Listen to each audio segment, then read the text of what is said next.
Fala minha gente, tudo certo? Vamos nessa então falar sobre Internacional? Sim, nesse vídeo, repercutir para vocês tudo o que aconteceu depois do apito final. O apito que deu a classificação às quartas de final da Copa Libertadores da América para o time do técnico Eduardo Cudê. E tem várias aqui, bastidor, ambiente, grana e tudo que envolve estar nesta decisão. Já tirou detalhes antes e faço aquele apelo, e é um apelo mesmo. Olha só, a galera do Aposta Ganha é o parceiro oficial do canal JB. E a gente está dando uma bonificação para todo mundo que entrar no nosso grupo do Telegram. Aqui embaixo tem o link do canal do Telegram, que é gratuito. Você pode ir lá e entrar, participar. Às vezes eu respondo a galera, a gente manda notificação. Tu pode entrar e ir lá e pegar uma bonificação da galera do Aposta. Se não quiser, não tem problema. Me chama em qualquer rede social que eu vou te mandar um bônus. É sim, um bônus, que tu não paga nada, não entra com nada, apenas para conhecer a casa. A tua primeira aposta, brincada lá, e tem que ser, tem juízo, cabeça no lugar, aquela coisa toda, maior de 18 anos, tu vai ser por minha conta. Então, esse e todos os vídeos do canal são em parceria com a galera do Aposta. Não perde tempo e dá aquela moral.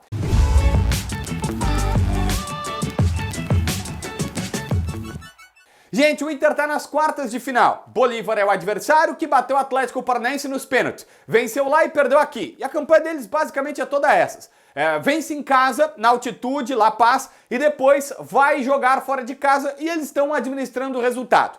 Primeiro jogo daqui a 2 semanas. Conta meio de semana que vem e no outro meio de semana é o jogo do Internacional contra o Bolívar. Detalhe importante nessa história toda, a gente ainda não tem se é terça, quarta ou quinta, a Conmebol vai colocar, mas é lá e depois aqui. O Inter decide em casa. Esse é um ponto extremamente relevante dessa disputa importante contra os caras do Bolívar. E aí, provavelmente, vai enfrentar o Flamengo ou o Fluminense numa hipotética semifinal, claro, se passar. Só por ter chegado às quartas de final, o Internacional está embolsando da Conmebol mais 8 milhões e meio de reais. 1 milhão e 700 mil dólares. Converte para a nossa moeda, 8 milhões e meio.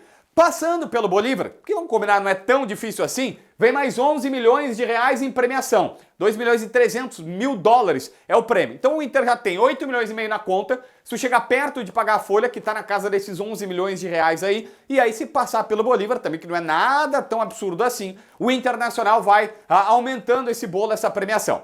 Mas eu quero aqui repercutir com vocês todo o bastidor. Por exemplo, o Cudê, na primeira frase que o Zé Alberto Andrade da Rádio Gaúcha pergunta para ele faz uma frase lembrando algo que ele tinha dito contra o Corinthians. Cambiou la sorte, ou mudou a sorte. A sorte mudou de lado. A sorte está para o Internacional. Quando o Inter consegue um empate contra o Corinthians, depois está perdendo e salva um resultado, parece que mudou a sorte. E dessa vez, vamos combinar que mudou a sorte mesmo. Tem bola, tem futebol? Tem. Mas tem sorte do cara escorregar e dar 2 toques na bola, de bater na trave e tudo mais, do Internacional conseguir a classificação. Depois, lembrou que ele sempre falou para a direção, quando veio assinar com o Inter, ele assinou com o Inter e disse para os dirigentes, olha, o plantel, ele se encaixa perfeitamente no jeito de jogo que ele gosta. E esse plantel do Inter, a gente já acostumou o Cudê reclamando de plantel, né? Ele tá elogiando, dizendo exatamente o tipo de jogador que eu preciso para fazer o meu time jogar bola. Esse é um ponto extremamente relevante dessa conversa. Outro ponto importante, agora tá meio apertado, tem jogo já no meio de semana, mas a semana inteira que vem vai ser livre. É data de Copa do Brasil e o Cudê terá tempo para trabalhar os seus jogadores e aí ter estratégias melhores definidas, pensando nesse duelo contra os bolivianos do Bolívar. Por fim, ele falou o seguinte, ele como treinador sempre pensa que os jogadores podem correr mais. Ele tá gostando do preparo físico, tá gostando da entrega, elogiou os caras, mas disse, pra mim o Inter sempre pode correr mais. E lembrou um tema que ele já tinha dito na outra passagem em 2020, pra quem é bom de memória. O Inter não anda, o Inter corre. Pra mim o Inter não anda, o Inter corre. Enfim, era obviamente uma situação muito pra cima e tudo mais. O mercado estava do lado dele, falou algumas coisas interessantes, que os jogadores ficaram impressionados e impactados com o recebimento, que ele, mercado, sabe que não estava jogando tão bem, mas que dessa vez deu resposta. Então os caras têm mínima noção do que acontece no vestiário e é mais ou menos o que a gente vê. Mas eles nem sempre admitem, mas o mercado sabe que, por exemplo, não tinha feito um jogo tão bom lá e fez agora.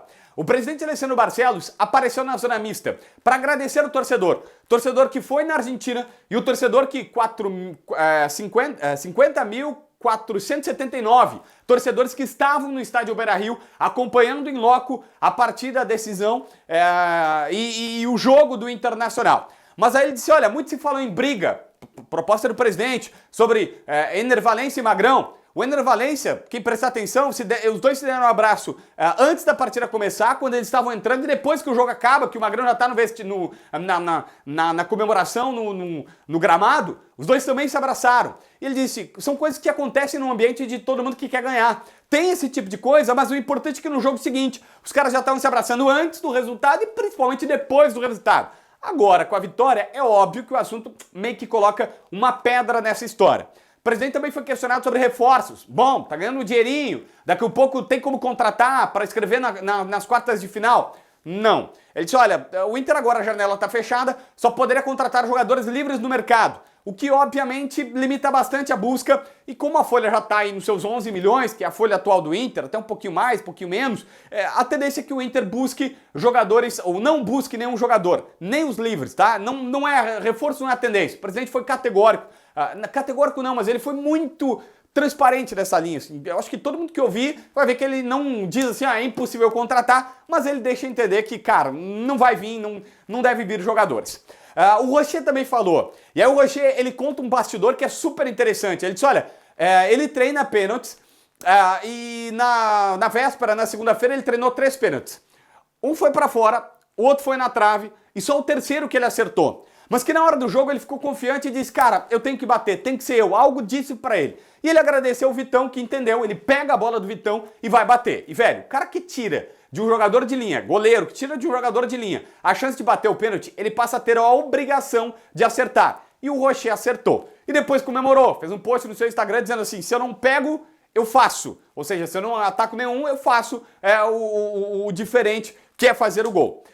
O Bruno Henrique também apareceu na zona mista e eu queria falar isso, tá? Que era uma situação de... não teve nada especial, a gente até conversou, 2 vezes eu entrevistei ele na zona mista, na saída, e não teve assim nada assim muito bombástico, ele apenas dizendo que estava impressionado com a festa da torcida, com o recebimento da galera do Ruas de Fogo, e os jogadores ficaram impactados com isso. Mas o que me chamou a atenção foi a capacidade de se expressar do Bruno Henrique. Parece um cara muito inteligente, ele entra bem na partida e eu gosto sempre de relatar isso porque às vezes a gente tem jogadores que não se expressam bem ou que o cara não parece tão inteligente na conversa. Às vezes alguns são mais tímidos e pode acontecer e tal. Mas eu gostei muito, o Bruno Henrique parecia bem articulado, um cara bem, sabe, com capacidade de intelectual acima da média. Me pareceu um cara acima da média, eu gostei. Esse pra mim foi o melhor feedback que eu posso dar. E vários grupos, aliás, eu não conheço nenhum grupo vencedor que não tenha alguns jogadores importantes que se expressam bem, que são lúcidos, inteligentes, acima da média, sabe? Pô, o Inter é campeão do mundo com o Fernandão, com o Alex, com o Yarley, com o Klemer, caras que são cabeça, que são altíssimo nível intelectual. Isso sim faz toda a diferença num grupo vitorioso. Não sei se esse Inter vai ser, né, vitorioso a ponto de ganhar títulos, mas eu queria colocar isso aqui pra galera. Se inscreve no canal, assina a notificação, deixa teu like, comenta aqui embaixo para ver mais vídeos.